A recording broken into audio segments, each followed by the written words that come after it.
In the 15th century, Lahore stood as the jewel of the Punjab, a crossroads where Persian, Turkish, and Under the great Mughals, Lahore became the empire's cultural heart. Artists, musicians, and dancers. Hiramandi, the diamond marketplace, began as a respectable neighborhood where gem traders and wealthy merchants built their homes. The Tawaifs were not mere entertainers. They were highly educated women who preserved our classical arts. Noble families sent their sons to Tawaifs to learn tehzeeb, the art of cultured behavior, poetry, and the refinements that marked a true gentleman. During royal celebrations, Hiramandi's artists were essential. Their performances blessed marriages. The mehfils of Hiramandi were where Lahore's intellectual life flourished, where poets debated. The British arrived with different eyes. What Mughals saw as refined culture, the colonizers saw through their lens of Victorian morality. Under Maharaja Ranjit Singh, Hiramandi continued to flourish. The Sikh ruler, like the Mughals before him, Becoming a Tawaif required years of rigorous training. These women were artists who dedicated their lives to perfecting their craft. 1849, the British annexed Punjab. With colonial rule came a fundamental misunderstanding. The British created their own isolated world, viewing local culture through prejudiced eyes, unable to distinguish between art and immorality. Colonial laws began regulating what they called prostitution fees, failing to understand the complex cultural role of Tawaifs in society. The British introduced the red light system, physically marking these cultural spaces as immoral. British soldiers, far from home and ignorant of local culture, saw only what they wanted to see. Art was reduced to mere entertainment. After the 1857 rebellion, the British suspected everyone. Tawaifs who had supported independence faced persecution. Fear replaced freedom. Without royal patronage, the economic foundation of Hiramandi crumbled. Artists who once lived in comfort now struggled to survive. Economic pressure changed everything. The years of training in classical arts gave way to quicker, more commercially viable skills. When Gauhar Jan, the legendary Tawaif, died, thousands mourned. They were mourning not just a woman, but a dying way of life. By 1900, Hiramandi was caught between two worlds, its glorious past and an uncertain future.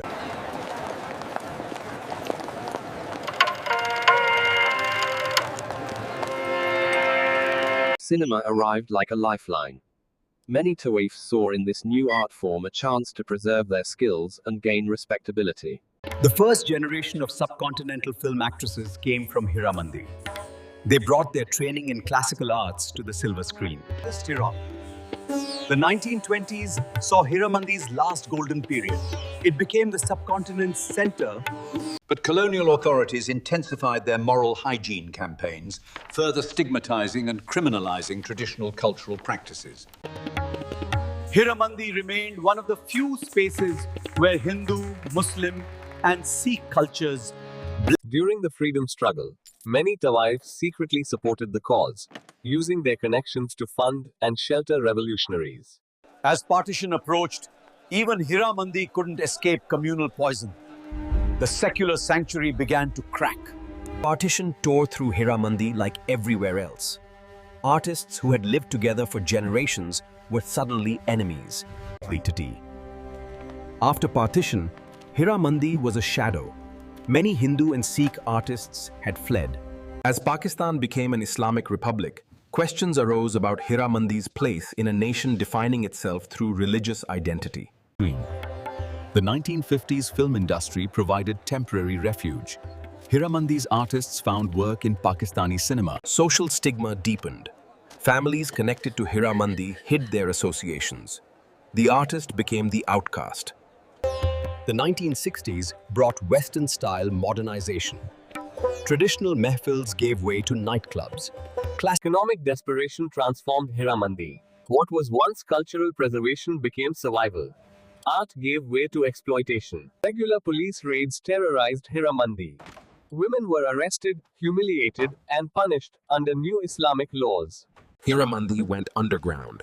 What had been open cultural practice became hidden, shameful, and increasingly exploitative. By the 1980s, the cultural Hiramandi was dead. No more mehfils, no more classical training. Only the name remained. NGOs began working in Hiramandi, trying to provide education and healthcare. Small seeds of hope in a garden of despair. For the first time, Hiramandi's children attended school. Education offered what their mothers never had choice. Technology brought new forms of exploitation. The internet connected Hiramandi to global trafficking networks. Property developers saw valuable land where culture once flourished. Historic Havelis were demolished for shopping centers. Documentaries began telling Hiramandi's story.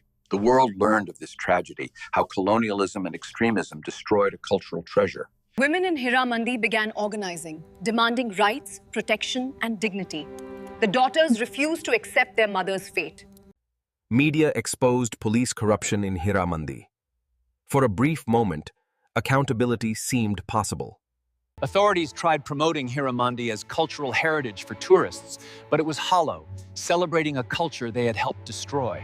Today's Hiramandi wears a mask. Food street for families by day, darker realities by night. The struggle continues. Elder residents share their memories with researchers, ensuring the true history of Hiramandi isn't lost to shame and silence. Some daughters of Hiramandi now attend universities. Each graduation breaks another link in the chain of exploitation. Art exhibitions now celebrate the classical traditions of Hiramandi's past, trying to restore dignity to a maligned history. City planners debate Hiramandi's future famine, preservation, or development. The struggle between memory and modernization continues. Modern films and dramas finally tell the Tawaif's true story, not as prostitutes but as classical artists. Scholars now study Hiramandi as a case of cultural destruction, verifying how prejudice and extremism can eliminate centuries of tradition. Government promises rehabilitation and support, but little changes. Hiramandi remains trapped between abandonment and exploitation. International organizations recognize Hiramandi's cultural significance, but recognition without action changes nothing on the ground. The generation gap is unbridgeable.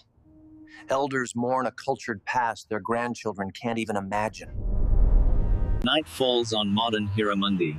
The songs are silent, the dance ended.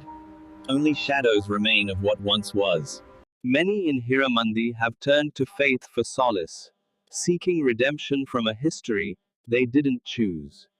Vocational training offers alternative livelihoods. Slowly, woman by woman, the cycle of exploitation weakens. Health clinics now serve Hiramandi, addressing decades of neglect. Physical and psychological wounds slowly heal. Legal aid workers fight for Hiramandi's residents' rights, challenging a system that has failed them for generations. Community organization gives Hiramandi's residents a collective voice, demanding dignity and rights long denied. Child protection programs ensure no child is forced into their mother's profession. The cycle can be broken. As the last classically trained Tawaifs pass away, living links to a glorious past are severed forever. A new generation refuses to accept stigma and discrimination. They fight not just for survival, but for dignity. Archives preserve what remains of Hiramandi's cultural heritage. Photographs, recordings, documents pulse, saving memory from oblivion. The diaspora remembers. Families who left carry Hiramandi's stories across the world, ensuring history survives.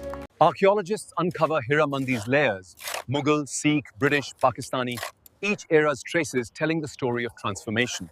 Should Hiramandi become a tourist attraction? The debate reveals deep tensions between economic need and dignity. Shelters provide escape from violence and exploitation. For many women, it's their first experience of safety. Success stories emerge hen, women who learned skills, found jobs, and escaped. Each success inspires others. Interfaith initiatives in Hiramandi show that compassion transcends religious boundaries. Humanity unites where doctrine divides. Media slowly abandons sensationalism for truth, telling Hiramandi's story with the complexity and respect it deserves. Economic studies reveal the depth of Hiramandi's marginalization. Generations trapped in poverty with few escape routes.